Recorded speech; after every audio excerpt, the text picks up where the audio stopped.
ओम श्री वेंकटेश्वराय नमः। टीटीडी की तरफ से एक ऑफिशियल प्रेस नोट आया है भक्तों के लिए। जो लोग भी तिरुमला जाना चाहते हैं 11 तारीख के बीच में, उन्हें थोड़ा सोचना पड़ेगा, क्योंकि टीटीडी ने जो प्रेस नोट रिलीज किया है उसमें साफ बताया गया है कि आज सुबह 11 तारीख तक सारे एसएसडी टोकन्स यानी सारे ऑफलाइन टिकट्स बुक हो चुके हैं। इसीलिए जो भी भक्त 11 जनवरी तक ऊपर तिरुमला जाना चाहते हैं उन्हें थोड़ा अपनी यात्रा को पोस्टपोन करना पड़ेगा, अगर वे ऑफलाइन पद्धति से दर्शन करना चाहते हैं, क्योंकि कोई भी ऑफलाइन काउंटर्स जनवरी 11 तक अब खुले नहीं रहेंगे। फिर से जनवरी 12 से ये ऑफलाइन काउंटर्स को खोल दिया जाएगा बाकी दिनों के दर्शन के लिए, यानी जनवरी 12 से लेके जो बाकी दिन है, जो कि एकादशी के दिन नहीं है, उस दिन नॉर्मल तरीके से सारे एसएसडी काउंटर्स को खोल दिए जाएंगे। यानी जनवरी 12 तारीख से आपको नॉर्मली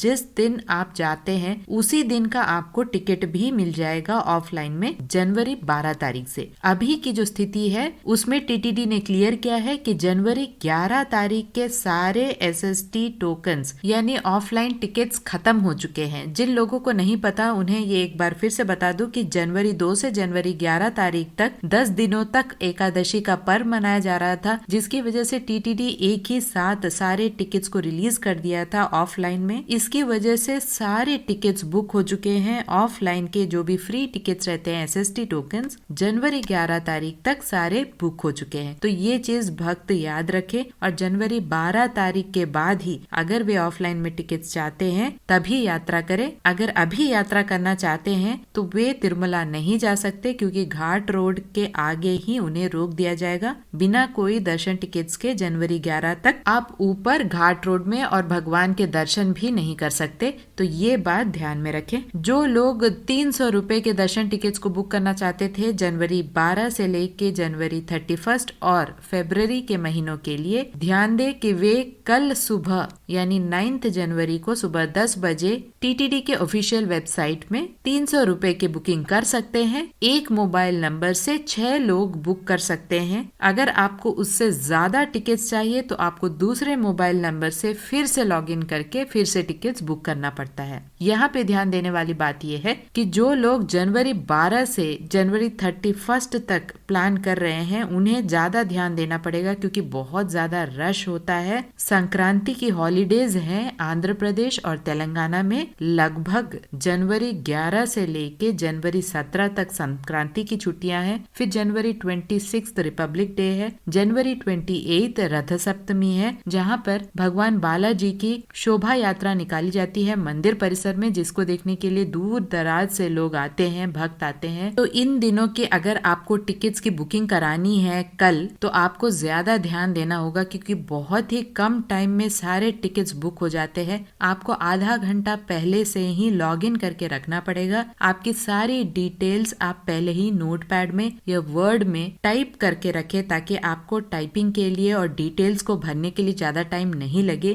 क्योंकि जब तक आप डिटेल्स भरेंगे तब तक सारे टिकट्स बुक हो जाएंगे। दूसरी यहाँ पे बहुत बड़ी इंपॉर्टेंट चीज है कि इतने सारे लोग एक ही बार लॉग इन करते हैं, इसलिए सर्वर बहुत बार डाउन होता है। एरर मैसेजेस बहुत बार आते हैं, आपको फिर से लॉग इन करते रहना पड़ेगा। एरर मैसेजेस आपको स्लॉट बुकिंग करते समय आता है। कभी कभी सब कुछ खत्म हो जाने के बाद पेमेंट के समय भी एरर मैसेज शो करता है, और कभी कभी पूरे बुकिंग प्रोसेस खत्म होने के बाद पेमेंट कट भी जाता है और लेकिन बुकिंग नहीं होता है। तब भी आपको घबराने की जरूरत नहीं है। अगर आपके अमाउंट कट हो जाते हैं तो टीटीडी के अनुसार 7 दिन के अंदर अंदर उसे रिफंड भी कर दिया जाता है। आपको बस एक ईमेल लिखना पड़ता है। टीटीडी के ऑफिशियल वेबसाइट में सारे इन्फॉर्मेशन आपको मिल जाते हैं। हेल्प डेस्क होता है, टोल फ्री नंबर्स होते हैं। कोई भी क्वेरी है तो आप उनसे पूछ सकते हैं। याद रखें, आधा घंटा पहले से ही आप लॉग इन करके रखें कल सुबह 10 बजे 300 रुपए के दर्शन टिकट्स को बुक करने के लिए। यहाँ पे एक और चीज बता दूं, फरवरी 22 से लेके फरवरी 28 तक सारे टिकट्स को टीटीडी ने होल्ड पे रखा है 300 रुपए वाले टिकट्स को, क्योंकि उस दौरान एक फंक्शन है, एक पर्व जैसा मनाया जाता है। कोई भी कंस्ट्रक्शन को शुरू करने के लिए बताया जा रहा है कि आनंद निलयम के ऊपर एक गोल्डन शीट को लगाया जाएगा, जिसकी वजह से पूजा कार्यक्रम होंगे फरवरी 22 से लेकर फरवरी 28 तक। तो उन दिनों में भी आपको टिकट्स नहीं मिलेगा। आप बाकी दिनों के टिकट्स को ट्राई करें और अपने टिकट के स्लॉट के टाइमिंग को, आपको वहां पर स्लॉट भी सेलेक्ट करना पड़ता है। जब भी आप स्लॉट सेलेक्ट करें तो अपने शहर से आप कब तिरुपति पहुंचते हैं उसका भी ध्यान दें और उसी हिसाब से स्लॉट को सेलेक्ट करें। ये मैं इसलिए बता रही हूँ कि अगला जो कार्यक्रम आपको करना है वो है तिरुमला एकोमोडेशन। तो जब आप तिरुमला एकोमोडेशन को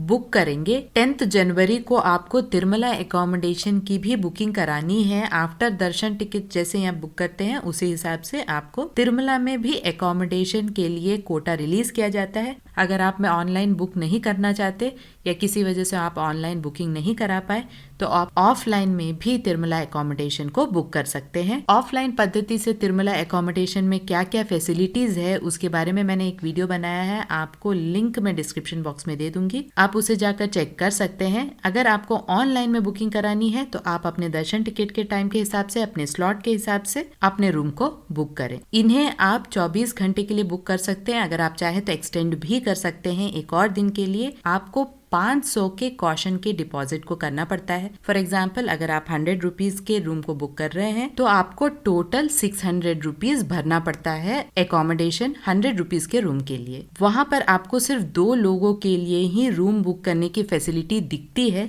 लेकिन आप आराम से 6 लोग एक रूम में रह सकते हैं। कोई भी इशू नहीं है, क्योंकि आप चाहे तो गद्दा भी ले सकते हैं, बेडशीट्स ले सकते हैं। तो उसमें कंफ्यूजन वाली कोई बात नहीं है कि यहाँ पर हमें सिर्फ 2 लोग का दिखा रहा है तो क्या बाकी लोग कहाँ रहेंगे। बस 2 लोगों का डिटेल्स भरिए, 6 लोगों तक आप आराम से एक रूम में रह सकते हैं। मैन्युअली यानी रिसेप्शन में आप रूम एक्सटेंड कर सकते हैं। और याद रखें जब आप स्लॉट सेलेक्ट करते हैं एकोमोडेशन के लिए, आप ये जरूर ध्यान दें कि पहले ही पता करके रखना पड़ेगा कि आपके शहर से जो ट्रेन जाती है आप कब तिरुपति पहुंच पाएंगे, जिससे आपको स्लॉट सिलेक्शन करने में आसानी होगा। तो यह काम आपको पहले ही करना पड़ेगा और उसी हिसाब से आपको रूम बुकिंग के लिए भी स्लॉट जो टाइम आप सेलेक्ट करेंगे अपने ट्रेन के हिसाब से करना पड़ेगा। जब आप तिरुपति पहुंचते हैं उसके हिसाब से करना पड़ेगा। जब आप पहुंचते हैं तिरुपति तब आपको जो रूम बुकिंग की जो टोकन है या प्रिंट आउट है उस प्रिंट आउट को स्कैन कराना पड़ता है। और जब से आपको मैसेज आता है मोबाइल पर कि इस पर्टिकुलर होटल में आपको इस रूम में बुकिंग दी गई है, तब से आपका 24 आवर्स काउंट हो जाता है। यानी जब से आपका मैसेज आ जाता है स्कैनिंग के बाद तिरुपति में, ये मैसेज आपको मोबाइल, आपके रजिस्टर्ड मोबाइल नंबर पर आता है, तब से आपका काउंटडाउन शुरू हो जाता है 24 आवर्स का आपके रूम का। आपको विद इन 2 आवर्स रूम में पहुंचना पड़ता है। अगर आप नहीं पहुंचते हैं तो कैंसिल हो जाता है, आपको फिर से ऑफलाइन में रूम को बुक करना पड़ेगा। कोई भी रिक्वेस्ट काम नहीं आता, इसीलिए जो भी आपका रिपोर्टिंग टाइम दिया हुआ है आपके टोकन पर, उसी रिपोर्टिंग टाइम पर आपको रूम में पहुंचना पड़ता है। तिरुमला में जो भी रूम्स आप ऑनलाइन बुक करें या ऑफलाइन बुक करें, कोई भी सिलेक्शन प्रोसेस आप नहीं कर सकते। सिर्फ आप मनी सेलेक्ट कर सकते हैं। कौन से होटल में आपको मिलेगा ये पूरी तरह से अवेलेबिलिटी के हिसाब से आपको मिलता है। आपको यहाँ पे कोई भी सिलेक्शन का कोई भी गुंजाइश नहीं है। तो इन सब बातों का ध्यान रखें और उसी हिसाब से दर्शन टिकट और एकोमोडेशन को बुक करें। आशा करती हूँ ये वीडियो आपके लिए इंफॉर्मेटिव रहा होगा। ओम श्री वेंकटेश्वराय नमः।